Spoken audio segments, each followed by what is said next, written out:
like to get into fashion and we like to get into you could have kept the music going. We're gonna give your boy a intro. Yeah, we're gonna give him that. We're gonna give him that. So it is a dope beat, right? Yeah, it is a dope beat. So you got opportunities, you got visionaries, you got DJs, then you got people that just try to change the world. You might have seen them around with just some dope ass clothes on. You might have seen them at Live on Sundays, anywhere a celebrity is, headliner market group. But we know him as family. Let's give a round of applause to DJ Fly Guy. Absolutely. I clap for myself. Yeah, man, you gotta do that. So now you can fade us out. So there we go. Boom. Honored to have one of the actual co-creators of Tech Beats and Bytes. Nice, yeah. When it was actually just Tech an and Beats. Idea. Or just Beats and Bytes. before we added the tech. Yeah. So Fly Guy is actually one of the people, has a dope vision, has been around in the community, has also had the pleasure to work together with our DJ Self-Born, but you are a staple in this community at this point, young man. So I was trying to actually pull out key points in your bio, but your bio is like mine. After people read it, they still call and be like, what exactly do you do? You got a lot of stuff popping right now. So won't you catch us up before we go ahead and get into the controversy, because you know that's coming. Oh, boy. Won't you tell us about what you got going on, about what is it to be a fly guy? Well, currently right now, I'm definitely DJing, around the city, around the country, and, looking forward to traveling back around the world in 2018. And I'm getting ready to launch my t-shirt collection called Never Not Fly. So be gonna look out for that really soon. And then I also have an album coming out top of the year in January called Masterpiece, a rap album, which a lot of people probably don't know me as a rap artist, but right. I've actually been rapping way longer than I've been DJing. So now it's like the perfect opportunity to kind of fuse both of those sides of my artistry together. So you're into, if I had to put it into four, so if we're working like seasons, fashion, art, film, and music. Am I missing anything? Maybe film, fashion. I wasn't doing it in priority. Okay, definitely. I wasn't trying to go that deep. Okay, good. So, but there's always, and I've had these conversations with Self-Born, and me and you have talked about it before. There's always these kind of stipulations that go with, oh, they're just DJs. Mm-hmm. And you always have to kind of transcend beyond that. So right. What are some of the things that, because for one, being a DJ does give you invaluable opportunities to meet people and connections. Access. But definitely. What are some of the struggles when it does become, I'm more than just a guy behind the turntables? I mean, well, for me, one of the first struggles I had, for those who knew me as a rapper first and then a DJ, was, oh, so you just gonna start DJing now? And there was always the social media hate that I would get from people about saying things like how, you're not a real DJ if you never had to carry crates of records, or you're not a real DJ if you're not a turntablist, so on and so forth. But, one thing I always try to make people understand is that I'm a child of hip hop before anything else. Okay. And if you understand the culture of hip hop, then it's MCing, it's DJing, it's breakdancing, it's graffiti, and then there's just the overall lifestyle, overall culture. Yeah. So I never understood why there was always this issue with me branching off and expanding the culture of my commitment to the culture of hip-hop by doing another aspect of it. Because I always wondered, would I get the same type of resistance if I was rapping and doing graffiti, right, or if I was DJing and breakdancing? So you were staying within your components, but it was just a component they didn't want you to venture I guess into. not, yeah. Which just fueled the fire even more for me to get to where I'm at now, so it's all good. Yeah, and I know when you were starting to do the transition to becoming a DJ, you did the competition on TV. I forgot the name of the competition. Master the Mix right. on VH1. So how did that sort of validate your move to becoming a DJ? Well, no, I mean, Master the Mix, that was, I think, 2013. Yeah. And, if you want to say my professional start as a DJ started in 2008, courtesy of, the guy behind us. Right. But I'm saying on a national. So Miami knew you from Love Hate. Yeah. But on a national level, yeah. Right. I mean, definitely being on VH1, every Monday night at 10 o'clock, exposed to millions of people, kind of thrust me into the spotlight more so than ever before. Right. And, it was a gift and a curse because, I was able to charge more money for gigs.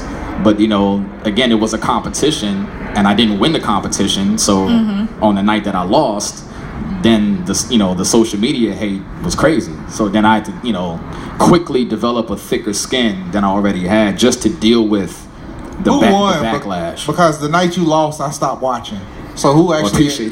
I'm just being real. Yeah. I was like, "Oh, Fly Guy ain't on it no more. I'm not watching this. This is garbage." Right. It was dope while you were on there, but who ended up winning? This guy named JCO.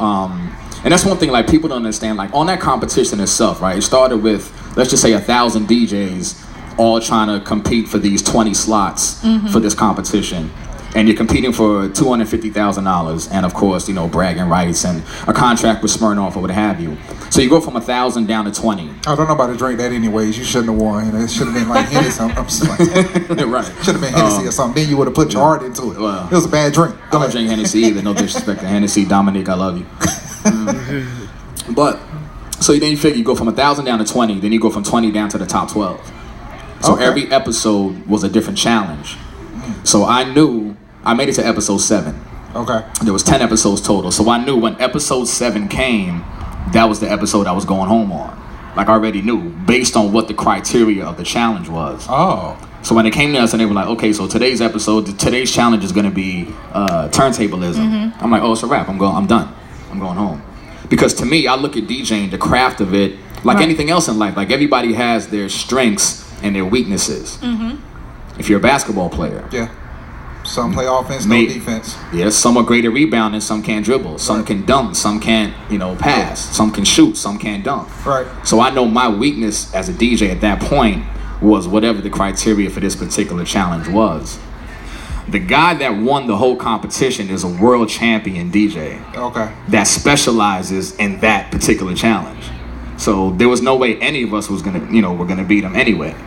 But my exit was kind of emotional, and I had pretty much like an emotional meltdown. And for those of you who saw it, you knew I basically cried my eyes out on national television, and I had to go through that and hear what people had to say on Twitter and Facebook and all of that after seeing that. So in that situation, did you feel like all press is good press, or did you really feel did that sort of impact your career in a negative way?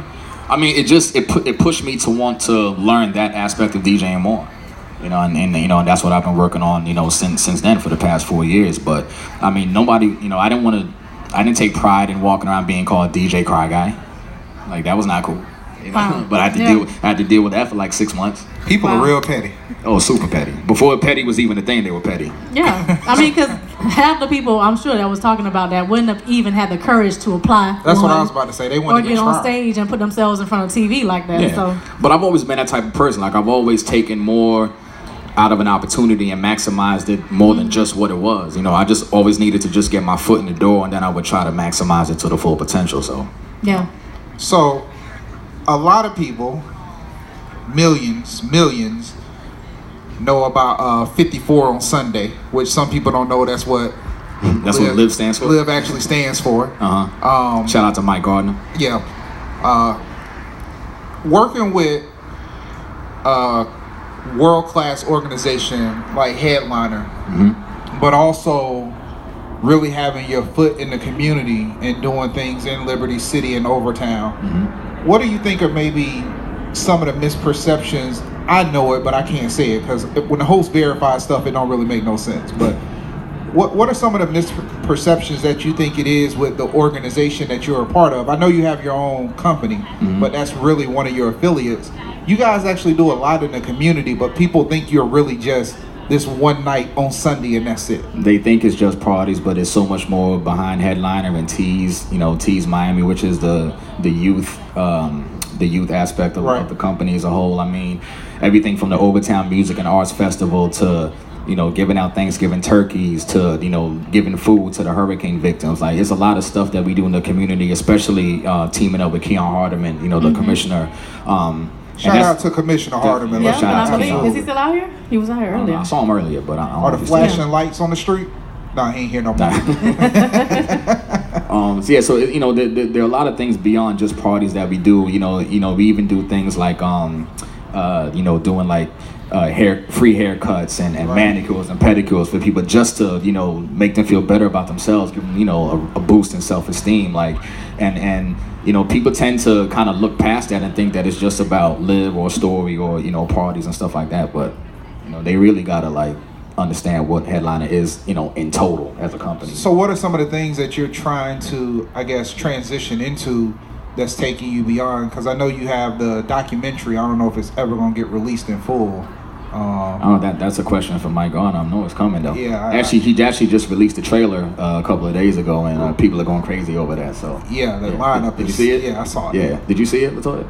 Mm-hmm. They got the documentary with still got the ticker to count on it, like real raw footage.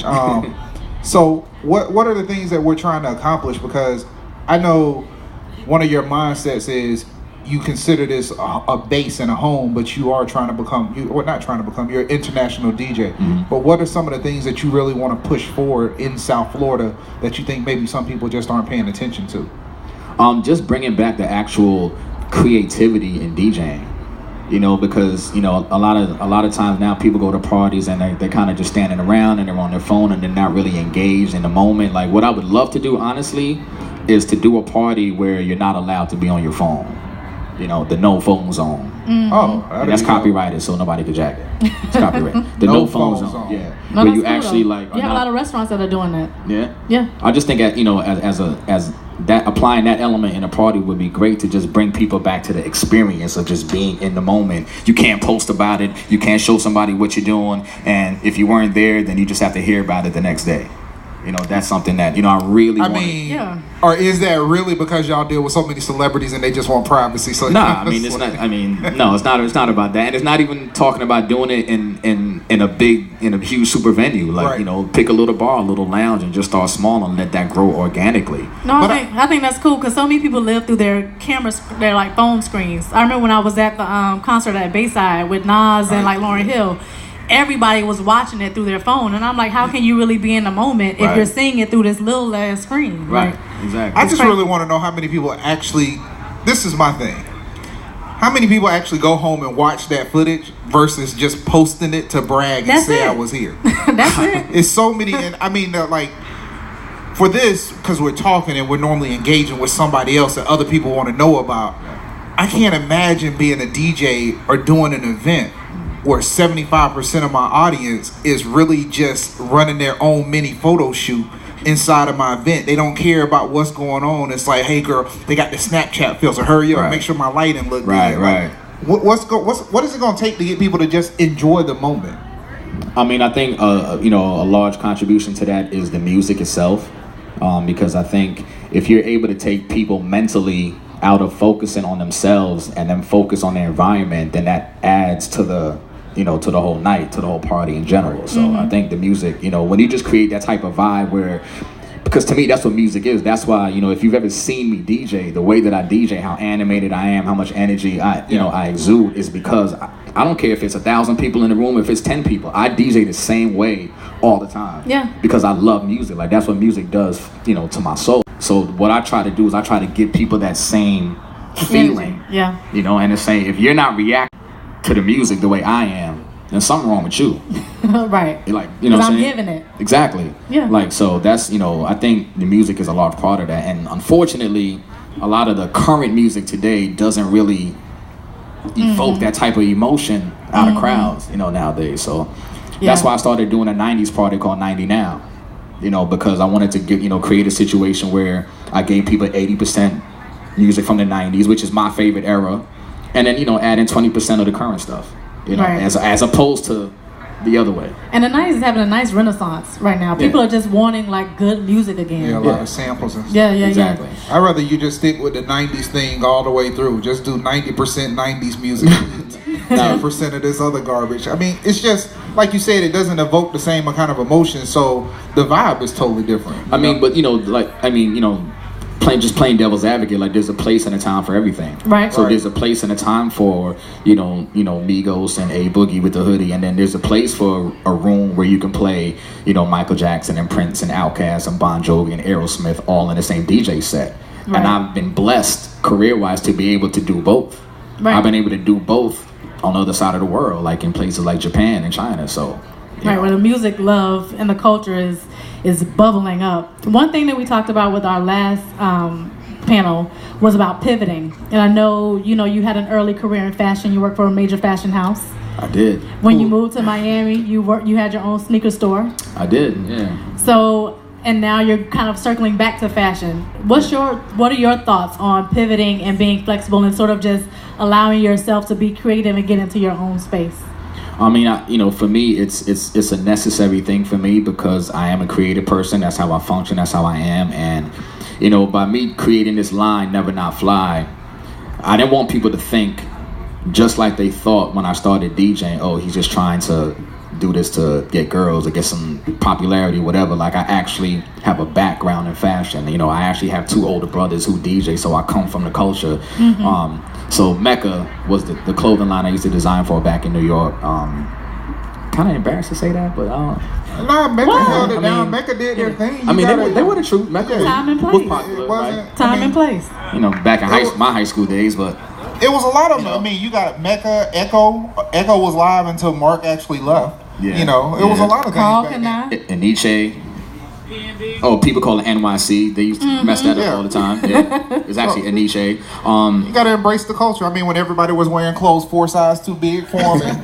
I was in it too. I think, like, you can see me, right? Like, I'm a waist 32. I think in high school I was wearing waist 40 jeans, Boss jeans to be exact. Yeah. One time for them Killian Cougars, because I know the white bullets out there too. Hey, yes, down south. Couldn't run from too many cops with that always. Well, thankfully I never had to run from any cops, but now we're gonna get right into it. I'm glad you bought that. Except that one time.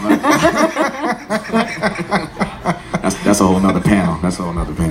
So, what are some of the challenges right now that you're trying to overcome? Because people talk about this with a lot of our guests, and normally this is the one when you had that conversation, when you get that drink. A lot of people always think things are overnight success. Right. And so they see you, all right, well, he with Michael Gardner, so he ain't got to work as hard as he used to. He just going to get on everywhere. It's actually the opposite. Like, being with somebody like Mike Gardner might make you... Yeah, that's the part. Can you unpack that a little bit and give them some information on that? I'm just saying, like, to be under an umbrella like headliner and to be in a position where the best is demanded of you at all times, you don't have an opportunity to slack. Right. You don't have an opportunity to just be like, whatever. And there are some days, some weeks where I do slack, and then it shows. Because every time I play in the club, in the party, I'm not crushing it every time. And then those are the weeks where I fall back. So, but one of the setbacks, or some of the setbacks is, as far as like fashion is concerned, like I had an experience where I was trying to launch a line a couple of years ago, and I got in contact with a friend of mine who was also doing clothes, and he put me in touch with a factory in India. But he would never give me the contact information for the factory. He said, just go through me and I'll take care of it, for your samples and everything. Mm-hmm. So I ended up giving this kid like $6,000 to make like a sample line, a sample collection. Right. And I never saw one of the pieces. And I never got the money back. Yeah. And then he moved to Colorado. I was about to say, is he still alive? Like, no, So, it's just, it's things like that, like finding people who to trust, in this industry. Like when you guys mentioned, what is it, Makers Row? Like, I never knew about that. But that's something that I'm actually going to check out now because, I would feel more comfortable, sourcing things here in America than trying to put a bunch of money into something overseas and then, not seeing it. Because it's so unknown, and you never quite know who you're talking to, who you're working with, so. Yeah. And I mean, I've seen you open up your black book. I've seen you call people right on the spot to help other people out. Do you feel we have the interconnectivity within our city to actually push our city to the next level? Or are we still a little too siloed? I mean, I think it's here. I just don't think it's executed enough. Especially if you're talking in the entertainment field, like in the music field, especially. Right. Like with hip hop, like I don't think there are enough collaborations of local artists here that could really put Miami on the map because there's so much talent here, even on a hip hop level, on an artist level in general, on a music level. But I just and me as a DJ, I'm getting the music from all of the artists, but they're not working with each other. Mm-hmm. And then and then somebody like me comes along and I'm like, well, hey, I'm doing an album. I want to take you, this rap. I want to take this singer. I want to put us in the studio together and let's make a record. Because if y'all not going to work with each other, I'm about to make y'all work together. It's easier to put 3 people on one track and then they expand from there versus trying to play 3 different new tracks that nobody ever heard of. Or just but just to get those different creative energies in one room. Yeah. And then remove me out of the equation. Now they go work on their own record together. Right. Or they refer this singer to another artist, something like that. I've always tried to be like a dot connector. That's my thing. I would think, and only with due respect because he just got honored, I would say that Luther Campbell, Uncle Luke, was a good person of doing that. He was real good at putting together people on the tracks, because you look at a lot of his collaboration tracks, a lot of those artists spawned off into individual careers, but if they have to tell you where was the start of them being founded at, it would always go back to some kind of Uncle Luke track, or Uncle Luke event, or Uncle Luke party or something. So shout out to Uncle Luke for finally getting recognized with BET and getting that Lifetime Achievement Award. Now, Luke is legendary. I mean, I've actually had the pleasure of like going on the road and DJing for him before. So that's cool. So fun fact, the logo of his face, I drew that logo sitting in his house on my laptop with the crew right over there. Oh yeah? She didn't remember me because I was a 26-year-old snotty head kid with dreads, and so we linked back up for the hurricane. But that's actually why I met Luke. So we were sitting there, and that's when Luke had a little bit of a different focus. He was truly, most people kind of know this because he speaks it, but he doesn't speak on it deeply. Luke was 2 contracts and 1 phone call away from doing everything that Bang Bros, Hugh Hefner, and like he literally walked away from millions of dollars. I would say $1 billion empire, because he was more dedicated to making sure the youth football leagues were actually managed properly in South Florida. Priorities. He's really big on the community, so I think some people overlook that. But and that's why he could go anywhere in his neighborhood, in his city, in his country, hold his head up and be respected and all the time. Absolutely. Yeah, so that was real big. But I drew that logo for him sitting on his desk, man. I know that. That's cool. Man. Since you are a world traveling DJ, how would you rate Miami in terms of the music scene and the DJ scene? Ooh, good question. Miami is a gift and a curse for a DJ. It's a gift because you have so many people from all over the world who come here as tourists, so you can expose yourself, your craft to the entire world in one room. People from Far East, from South, from North, wherever, and we also party till 5 a.m. Right. Which, even if you just look at the United States, anywhere else you go in the country, I'm not sure about Vegas, but anywhere else, parties are shutting down at like 2 a.m. 2 and 3, right, 2 a.m., maybe 3 a.m., places like DC, maybe 4 o'clock in New York. But, to have a party run from 11 p.m. to 5 a.m., that's 6 hours. And to come out and see the sun coming up, changes your life. And there have been nights where I've been the only DJ in the party. So I've had to DJ from 11 p.m. till 5 a.m. straight through, no break. And it takes a certain type of mental stability and strength to keep a certain level of energy for 6 hours straight in a room of 1,000 people. You gotta pace yourself. That's like boxing. You really gotta have a strategy. You gotta pace yourself, yeah. And then it's just like boxing. Everybody got a plan till they get punched in the face. Like Mike Tyson say. Till a knockout happens. You realize 4 hours in, I played every song twice already. So thankfully, I pride myself on never doing that. I never ever want to be in a position where I play the same record twice. I don't even I really try to make my DJ sets unpredictable. I would never want somebody to come and say, okay, I know exactly what he's going to play next. Play next, And even me listening to other DJs do that shit makes me cringe. Even because once I know it, I know the crowd knows it. Right. I know the staff knows it. Right. I know the managers know it, but they're not saying anything. It's like Club La Vila back in Panama City. No, I was about to say like the Moon in Tallahassee. We know what's all coming on there. That's the Panhandle days. What you mean? Dude, I was there. There's just too much. So it wouldn't be right if we didn't get a self-born question in. So you can go silly. And hold on, because I got to shout him out go again. Ahead. Because the one thing people don't know, I started to mention before, like I said, I grew up with 2 older brothers who both DJ. I've touched turntables here and there, whatever, but never took it seriously until I moved back down there from New York and I started going out. And somebody told me, you should go check out this poetry spot. It was you. You told me. I did. Yeah. Ingrid B told me check out Cielo's in Coconut Grove. Right, that's where she was doing it at the time. And when I went to Cielo, I met Selborn and Mark G and DJ Johnny Walker Red, and he gave me a card Actually, I still have the card in my house somewhere. A classic Sundays and Love Hate card. He's like, yo, I said 70s, 80s, and 90s hip music. Oh, I'm there. And I started going one week, next week, and then I went to him and I'm like, yo, like, I'm trying to DJ. Like, I'm trying to be like, what's up? Because I think that night you did some spoken word. Yeah. And then he basically like would let me spend like the last like 30 minutes, like from 4:30 in the morning till 5. That's like, dedication. Every week, yeah. I would have been home. Out. But actually, I think it might have been where you did something at the Improv too, remember? Because I hosted, I actually still got that on YouTube. It was where I got my Richard Pryor on. I hosted and you did a piece. The Miami Improv, Improv. Yeah. See, cause he actually, what people don't know. Now, both of y'all don't be getting all sentimental. No, we're not gonna get too sentimental. But see, this is the rapper side of Fly Guy that people don't understand. Like, Cell One was my DJ. Tell him. He used to DJ for my shows, for my performances. Yeah. History. And then it became a DJ comrade relationship. Then it became a friendship. Yeah. So here go the question. I got the question. Go ahead. So in your transition from the rapper to Fly Guy to DJ, what would be the biggest thing you learned going through the Love Hate boot camp? Because all the DJs know I run a boot camp and you can't mess around, which is why you so dope right now, because you know I don't play. When you get on them tables, you better ride, otherwise I'll spin all night myself. So tell them, what's the biggest thing that you learned? Both of these boys are gracefully humble. Go ahead.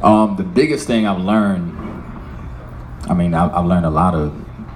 What would be the most important things? What's the one that stands out the most? Yeah, top of mind. The respect level. Like, the respect for those who actually pave the way of the craft, who actually, like, do the craft the right way and, you know, put you under the tutelage the right way and show you how it's actually supposed to be done and how you're supposed to govern yourself.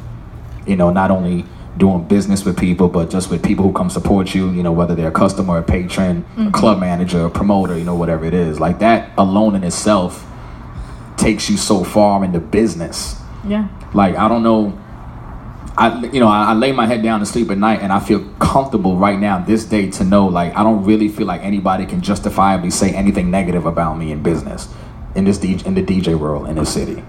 You know, and that comes from doing little things. Like, every time I get to the club, like if it's Story or wherever I get to the club, I greet every security guard, every manager, the bathroom attendant, the bottle girls, the waitresses, and I show everybody the same respect. And I can see I get that same respect back from them.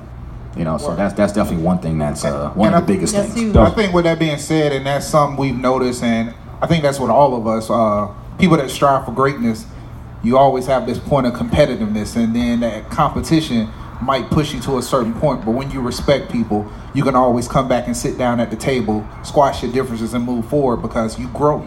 And over time, as you grow, you realize, and I think you're a real humble dude, so we really appreciate you being on the show. But let's get into this quick six real quick. Quick six, all right, let's do it. What are you drinking? I hope you are drinking your drink of choice. They may not have had what you really want. Oh no, they have it. Okay. Every time I come here, I drink it. Jameson with a splash of ginger ale. That's my drink of choice. All right. Yeah. I'm Guyanese and they don't have rum here, like the rum I drink. So when they don't have the rum, I go to Jameson. Got you. Go ahead. What would be your daily soundtrack? And it may change from day to day, but top of mind. Like how many songs? Like, yeah, your song. Not like an actual album, but like your song, your theme song. Your theme song, yeah. We got a theme album. Okay, that'll work too. Anita Baker, Rapture. All right. Dope. Pretty sure nobody expected that. Yeah, she sings an Anita Baker song at karaoke every time. Oh, okay. That's our Anita Baker karaoke. I did not expect that. So now that you said, listen, Mike. Let me tell you something. No, I got a question. I got my question. In my former life, you was Luther Vandross. Oh man, I was Sam Cooking out here. I was like Marvin Gaye out here. Like, I'm telling you, my former life. Nah. All right. So what is the song of choice from Rapture? If you had to pick one. Now, is this the wedding song or is this the take the panties off song? Which song? Which Rapture? I thought this was a family show. No. Oh no, hell no! I forgot the question he asked in the last one. I forgot. I hear what Cellborn asked last time. Let me tell you what this is not. No. "No One in This World" is probably my favorite Anita Baker song. Yeah. That's a good one. Yeah. All emotional DJing. I told somebody at the bar, actually, I said, you know, one thing you don't know about me is I have like 20 volumes of like slow jam mixes on my SoundCloud. Like, I just didn't want to like do like hip hop mixes and rap. I was like, no, I'm gonna do some slow jams. I'm gonna do classic slow jam. I'm gonna do some mint condition. I'm gonna do some new edition. I'm gonna do like real stuff. I got you. yeah. So Alright. I am a fly guy on SoundCloud. Check that out. Plug. If you had to give a DJ one piece of advice, what would it be?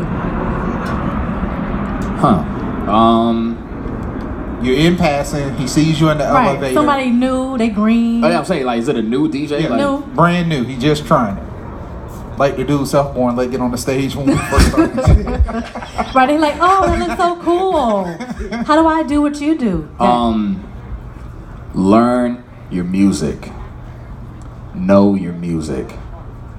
Be able to, like I said, be able to play songs from different genres, from different eras, from different types of artists in one set and make it make sense. You know what I'm saying? Like, don't just do all rap, all R&B, all reggae. Right, like, so segments. Like, play a rock song with a rap song, you know. Play a soul song with a reggae song in the same set.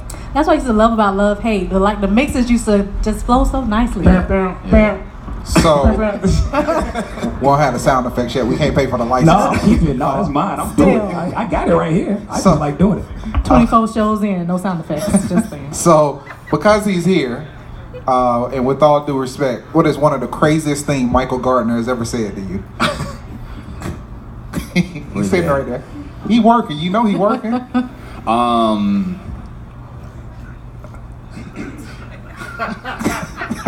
You gotta tell us. You gotta tell us that one too. Right. It's a safe space. Yeah. He can't No fire you judgment. tonight. Not tonight. No judgment zone. Don't get fired because I can't pay you what he paid you. Though. Keep your job. One of the craziest things Mike Gardner has ever said to me while DJing. Can I curse? Yeah. Oh no, I ain't gonna curse. No, you can curse. Curse. He said, "Nigga, I'll fire you right now." That was a bad night. That was a bad night. I can see Mike saying that was a bad night. And then he probably stared at you for about 3 more seconds and then just walked off. Oh no, he'll say it and not even look at you. Or he'll text it to you. And you gotta read it and you're like, shit. Shout out to Mike. Let me go ahead and change this song real quick. Nah, that's my man. Like, no, actually, like, you know, like, Selborn is one, Mike Gardner's another one, like, single-handedly, like, changed my life just from the opportunities that he, you know, that he gave me. So, you know, always grateful, you know, to be part of that camp. Toya, close us out with the last one. Right. If you had to pick one, fashion, music, DJing, only one, what would you do? It's like 4 seasons. Which one's your favorite one? Yeah. Well, what do you say? What do you mean by music? Because DJing and music. I mean, like, so rapping, being an artist. Oh, rapping, easy. Yeah. That's my true passion. Like, I became a DJ. I'm like, you know, okay, here's a little Snapple fact for you. I really became a DJ. We're gonna do that in the post because we're gonna just make you spit. You're gonna have to spit when we get off with the show. Dun, dun, I mean, we can do that too. We're gonna do that. We're gonna do that. We can do that right now. Karaoke. So you got karaoke, so we're gonna do that. I So mean, we got Jameson and ginger. Ginger ale, not ginger beer, right? No, ginger ale. Jameson and ginger ale for DJ Fly Guy. And let's just do this though. He was one of the co-creators. He helped us make this all happen before anybody else got on board, and he was here with Teach, and they were talking it over. So let's give a warm round of applause for him. Absolutely. Rashid. So y'all can hear it. So y'all know it's good. Yes. I like doing it in my mouth better. All right, y'all. So we're gonna go ahead and wrap this up. We're gonna get ready for overtime and karaoke, but we'll see you all next week. Appreciate you. And I thank y'all. Appreciate y'all. All right, don't go nowhere. We got questions queued.